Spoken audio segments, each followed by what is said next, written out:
When money is easy to make, society begins to break. So, how do we make money that's easy to carry but hard to create? Well, one solution is Bitcoin. Back in 2008, I became fed up with government money, with the corruption, the manipulation, so I created a digital currency. Money you keep on a computer, right? Exactly. Digital money that can be sent directly from one person to another without any bank or government involved. And the best part? It's hard money.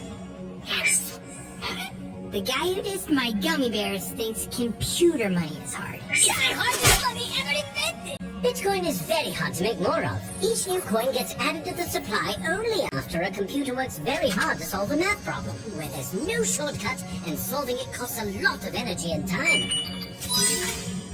Okay, but if it's on a computer, can't I just copy and paste? Not with Bitcoin. You see, there's a public record of every Bitcoin ever created. It's called the blockchain. It's like a puzzle, and each Bitcoin has its own unique shape. And because everyone has a copy of the public record, if someone tries to fake a Bitcoin, it won't fit the puzzle, and will be rejected by the network before anyone can use it. That's why Bitcoin is so safe from criminals and the government. You said criminals twice. And unlike dollars, which can be printed endlessly, there will only ever be 21 million Bitcoin. It's almost impossible to inflate. The only way to get it is to earn it or buy it from someone who has. No offense, but if you control Bitcoin, couldn't you manipulate it just like the government? I don't control it. No one person does. It's controlled by a public network of Bitcoin users that anyone can join. So if someone wanted to change something in Bitcoin's code, they would need to get the majority of the millions of Bitcoin users to agree to it, or the change doesn't happen.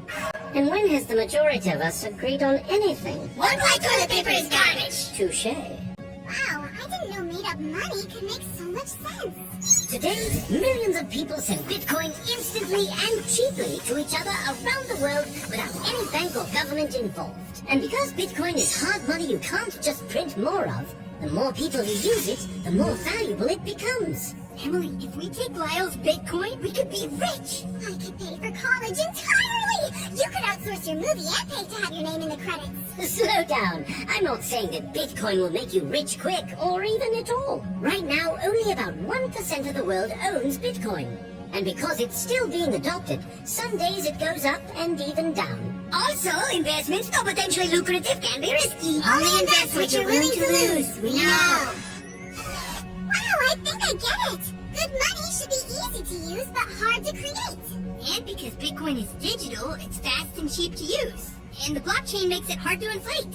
Thanks, Mr. Satoshi. What? Mr. Satoshi? He's gone? Or was he ever even here?